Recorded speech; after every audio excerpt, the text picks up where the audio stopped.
you feel it?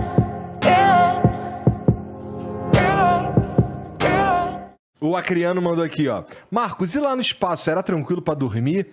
Os astronautas ainda comem aquelas pastas de dente com sabor de comida? Tipo a gente vê em filme? Observação, o Igor tá com curativo porque ele fez um foguete pra provar que a Terra é plana. Mas deu errado. Como é que é pra dormir lá, cara? Não, dormir é confortável, embora, como é que eu vou dizer assim? Por um lado é confortável fisicamente, porque pensa bem, você entra num saco de dormir, fecha o zíper, e aí você não tem nenhuma parte do corpo pressionada pelo resto do corpo. Vamos dizer assim, quando você deita, de qualquer forma, você está sentado, você está com peso na bunda aqui. Se você deitar, você está De lado de um jeito, uma parte né? do peso do corpo em cima. Lá não, é como se estivesse dentro da água, né? Flutuando. Então é super confortável fisicamente falando. Por outro lado, a parte, como é que eu vou chamar? Psicológica, não seria bem isso a questão, mas você está tanta coisa para fazer que a cabeça está a mil, então demora para você desligar. E vamos combinar, tu tá no espaço, irmão, tu vai dormir. Porra, vai ter que dormir, cara, porque você vai ter que trabalhar Meu irmão, mas tu tá no espaço, dá pra tu olhar da janela e tu vê perder tempo, né, 16 pôr do sol e 16 nascendo do sol, tu vai dormir? Não vai dormir, cara. Mas é isso que eu ia falar, justamente, porque você passa o dia todo trabalhando, uma coisa aqui, monta isso, desmonta aquilo, e aí, pô, não, tem que arrumar aquilo lá, então você não consegue olhar para a janela, você não consegue parar durante o dia, ou durante o momento de trabalho. Quando você deita ali naquele saco de dormir, eu botei o meu, eu tinha uma janela aqui assim, e eu estava, imagina, isso aqui é a estação espacial, tinha o módulo de adaptação russo, ele fica assim de lado, 90 graus, que é o nariz da estação espacial, esse módulo está aqui, a minha janelinha era aqui, ó.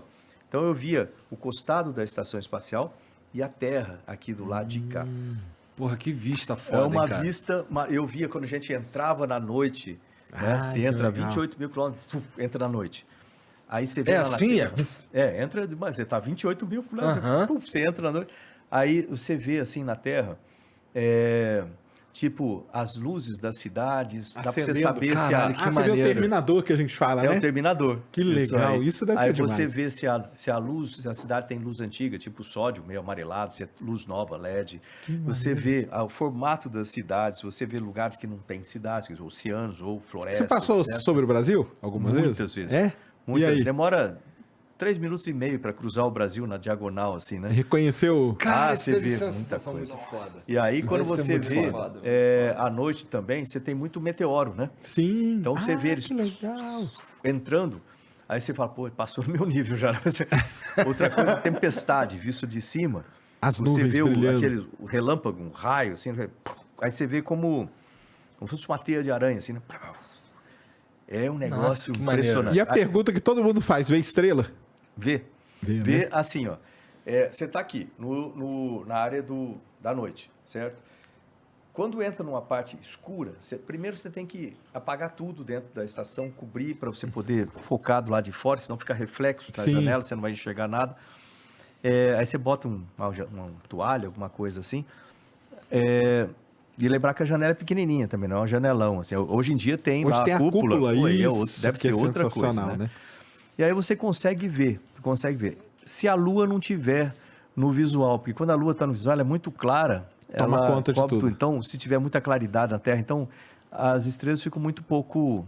Sim. Não é como aqui que você olha assim, né? Fica meio difícil de ver, naquele ângulo também, assim, né?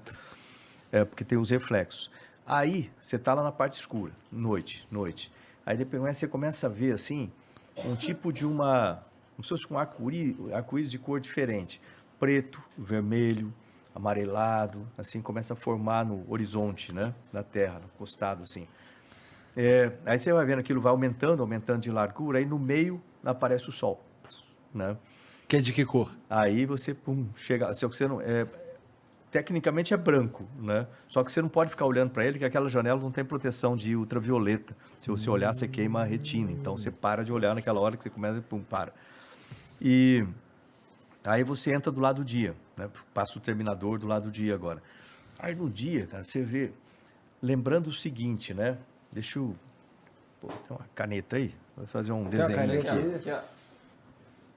Fazer um desenho aqui que fica mais fácil um desenho. Lembra assim, né? Aqui tá, depois eu mostro para vocês. Pô, tá aqui, tá Deu escrito. certo? Tá. Aqui está a Terra, certo? Equador, né? Você está em órbita, assim, 51 graus com relação ao Equador, certo? É mais ou menos isso aqui, né? A Terra, Tá. Equador, você está em órbita aqui, 51 graus com relação ao Equador. Então, aqui você tem uns, né, sei lá, América do Norte aqui, América do Sul, aí lá África e etc. Então, imagina que você está subindo aqui, né? Está subindo, Paraná. Você não chega no polo, né? Quando você está quase chegando lá, você começa a baixar do outro lado. E aí você, à medida que você deu uma volta, fez uma órbita, a Terra girou 1h30, vamos dizer assim. E aí quando você vem aqui, você passa em uma outra órbita. Você defasa, né? Pro leste, né? Você defasa pro oeste, você defasa um tanto de correspondente a 1h30. Por isso que quando você vê no centro de controle da NASA, Você vê aquela senoide lá, o né? mapa aqui, né, da Terra, Equador, tal, e assim por diante, né? Não. Aí você vê mais ou menos como fosse uma senoide, faz isso aqui, Entendi. e aí depois a próxima vai passar por aqui, e a outra mais para lá, você vê algo assim. Entendi. Entendeu? Cada órbita lá. O que eu quero? Por que eu estou mostrando isso? Fora os polos, que você não passa por cima, o resto você vê praticamente tudo no planeta. Então, você vê lugar em cima, cordilheiras com as neve em cima. Aqui na Cordilheira dos Andes, tem alguns lugares ali que parece um outro planeta, para falar a verdade. Você vê uns lugares assim, cor de óxido de ferro, sei lá o quê, né? Com a branca. Coisa que a assim, gente das jamais vê serras. daqui, né? Pois é. Isso é demais, né? É um negócio maravilhoso. Aí quando você passa em cima do Caribe, por exemplo, você vê aquelas ilhas bem desenhadas num mar verde esmeralda, assim, né? Aí você passa em cima da floresta amazônica. Cara, você é um abençoado de forma absurda, cara. Muito bacana, né? Cara, se a gente for parar, se dá pra gente contar quantos seres humanos tiveram essa experiência aí. Pô, dá pra ser, acho que é menos de 600, né? que É, o filme do cara, espaço. nem menos. Olha isso. Dá pra contar fácil. Menos de 600, mas... E se você pensar assim, quantos seres humanos já viveram na Terra, né? Hoje em dia, a gente tem o quê? 7 bilhões. Aí você conta os que já nasceram e morreram desde o começo, eu diria que talvez chegue a uns 10 bilhões. Tu sei lá. agradece a Deus, cara? Eu agradeço, todo dia, cara. Como é Eu que quando agradeço, chegou assim. lá? Quando chegou lá, tu é um cara religioso? Sou. Quando tu chegou lá, reforçou tua fé ou deu uma enfraquecida nela? Reforça, mas reforça sim. Deixa eu colocar isso de uma maneira que eu acredito em Deus, eu acredito nas coisas boas, você fazer coisas boas. Eu vivo falando, eu tenho uma live que eu faço todo dia de manhã, chama Diário de Bordo. Legal. E aí eu costumo sempre falar assim, olha, plante coisas boas, você colhe coisas boas. Meu pai me falava isso. Meu pai era muito simples, assim, ele falava assim, olha, se você quiser, parece simples quando fala isso, mas se você pensar, tem uma... Se você quiser colher limão, você planta limão. Se Sim. você quiser colher laranja, você planta laranja. Né? O que não dá é você querer colher laranja e plantar limão. Não dá certo. Ou outra coisa que ele fala, assim, você planta uma sementinha de milho, você tem um monte de espiga de milho ali. Então, as coisas se multiplicam, tanto a coisa boa quanto a coisa ruim. Então, se você quiser ser feliz, ter sucesso nas coisas, viver bem, pense coisas boas, fale coisas boas, ajude as outras pessoas, deixe a crítica de lado, né? Não prejudique ninguém, que as coisas convergem positivamente. O contrário também é verdadeiro, que as pessoas que vivem tentando prejudicar os outros, criticando e tal, primeiro eles não têm nem coragem nem competência para fazer. Isso me falava o Orziri Silva, né? Assim, olha, crítica é a arma do incompetente e do covarde. Pô, não tem o que fazer, então, para satisfazer o ego, fica querendo, né, atrapalhar os outros.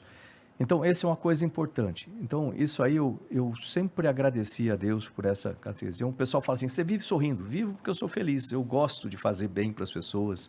E isso me deixa feliz. Isso é bacana. E com relação a Deus, quando você chega lá no espaço, uma sensação que você tem é que a gente é muito pequenininho.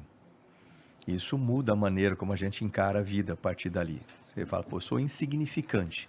Realmente, cada um de nós do ponto de vista comparativo, é menor que uma bactéria em cima da mesa aqui, né? Então, isso é muito legal.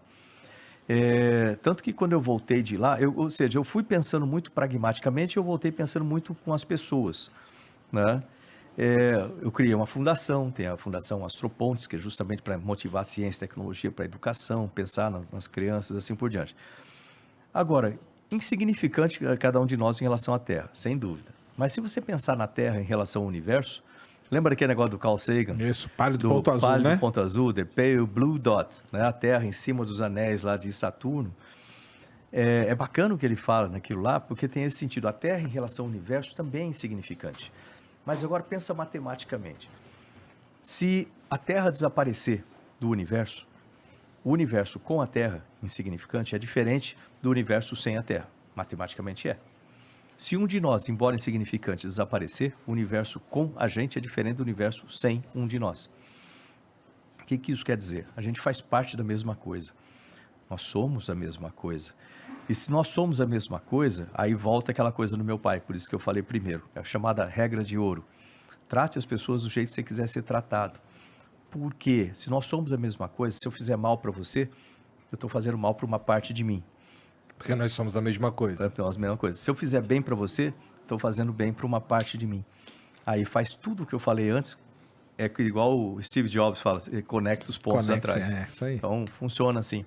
Então, eu acredito em Deus, mas não é que Deus fica lá em cima jogando raio em alguém que faz alguma coisa errada, completamente diferente. Eu acredito num Deus que está dentro de cada um de nós, que é tudo que existiu, é tudo que existe e é tudo que existirá, e a gente é parte disso. Se a pessoa não quiser falar em Deus, pode falar de universo que funciona da mesma forma.